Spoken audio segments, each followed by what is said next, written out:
So ele his na wa hage. Waiting here na re go. Talk I went na amene go favor.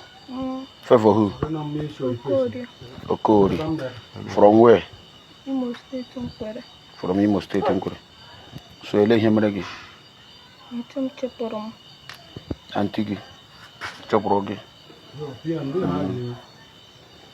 O tu ko da so me ko himre ni. Obugi from Imo State. Na ya di unu. Burugia State. Burugi Abia State. Drop oge be Obingwa local government. Ko ri moto di Burugi. Camry. Ko di Burugi.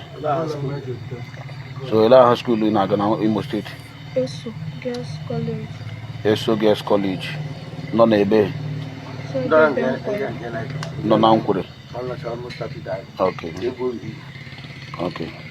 So ebe no na wona aka ndị Abia State Community Policing. Ndị butere gị ka mụrụta ga-eshi reconcile you with your parents. After all again, how old are you? 12 years. 12 years. And how many years? 4 years. Again, I think I have 4 years. So what class are you? Just Just 2. What's the name of your father? Ebere. Ebere Okori. Your mom. Your mother. Onyeka Chokori. What is the name of other of your siblings? Chinedu. David. Okay. Kamsi. Agula.